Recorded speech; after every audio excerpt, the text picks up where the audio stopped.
Bismillahirrahmanirrahim. Assalamualaikum warahmatullahi wabarakatuh. Alhamdulillah wa syukrulillah. Assalatu wassalamu ala rasulillah bin abadillah wa ala alihi wa sahbihi wa mawalah. La hawla wa la quwata illa billah, amma ba'd.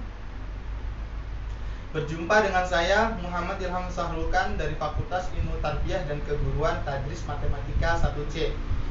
Dalam kesempatan ini saya akan menjelaskan tentang ayat-ayat makkiyah dan ayat-ayat madaniyah untuk memenuhi kebutuhan tugas UTS mata kuliah studi Al-Quran. Baik, langsung saja ke penjelasan. Ada dua definisi tentang makkiyah dan madaniyah. Definisi yang pertama, makkiyah adalah ayat-ayat Al-Quran atau surat-surat tertentu dalam Al-Quran yang diturunkan di kota Mekah. Sedangkan madaniyah adalah ayat-ayat Al-Quran atau surat-surat tertentu dalam Al-Quran yang diturunkan kemudian di Madinah. Nah, ini saya sudah coret. Makkiyah dari kata Makkah ditambahkan ya nisbah, diikutkan dalam dalam nama kotanya menjadi Makkiyah. Lalu madaniyah dari kata Madinah ditambahkan ya nisbah, diikutkan nama kotanya menjadi Madaniyah. Ini untuk definisi yang pertama.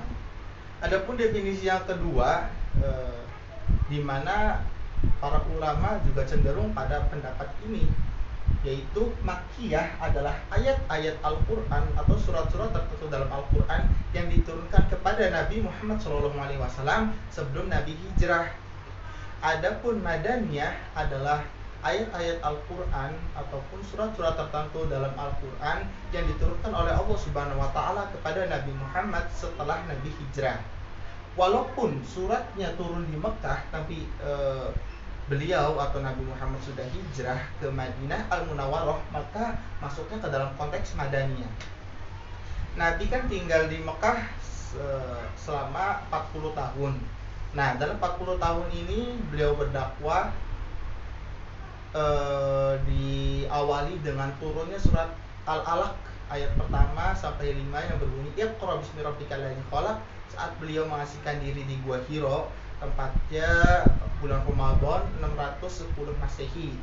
Lalu diturunkan surat-surat hingga Al-Mudaththir, di mana beliau disuruh berdakwah secara terang-terangan.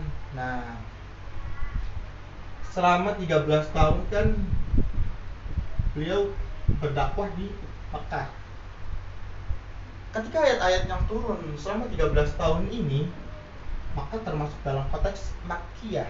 Adapun setelahnya, yaitu beliau hijrah ke Madinah Al-Munawwarah, maka seluruh ayat-ayat yang turun setelah beliau hijrah termasuk ke madaniyah.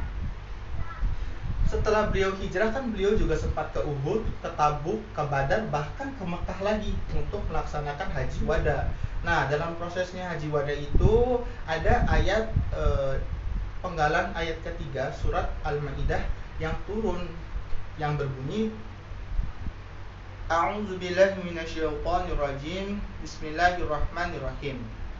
Al-yawma akmaltu lakum dinakum wa atmamtu alaikum ni'mati wa raditu lakumul Islam madina. Shadaqallahul azim. Nah, untuk ayat ini walaupun turunnya di Mekah, namun masuk ke dalam konteks madaniyah. Kenapa? Karena ini nanti mempengaruhi kepada hukum-hukum atau redaksinya. Kenapa? Ketika makkiyah ini redaksinya menyeluruh, di mana orang-orang ketika Nabi berdakwah orang-orangnya masih sedikit atau bahkan belum ada yang beriman, maka diterangkan redaksinya ya ayuhan nas, yaitu wahai manusia. Jadi redaksinya menyeluruh. Namun ketika sudah hijrah, ini sudah banyak sekali orang-orang yang beriman, orang-orang muslim, maka redaksinya berbunyi ya ayyuhalladzina amanu, begitu. Adapun macam-macamnya itu ada makkiyah murni, yaitu ayat-ayat makkiyah murni itu ayat-ayat yang turunnya di Mekah dan Nabi belum hijrah, maka orang-orang Arab menyebutnya ayat makkiyah murni. Adapun ayat Madaniyah murni yaitu ayat-ayat yang turunnya di Madinah dan setelah Nabi hijrah. Nah, ada ayat yang campuran atau surat-surat campuran itu dimana seperti tadi prosesnya ketika Nabi Muhammad setelah hijrah, namun turunnya tidak di Madinah, di Makkah. Begitu saja yang dapat saya sampaikan tentang ayat-ayat Makkiyah dan Madaniyah ini. Semoga bermanfaat untuk kita semua. Wallahu a'lam bishawab. Wassalamualaikum warahmatullahi wabarakatuh.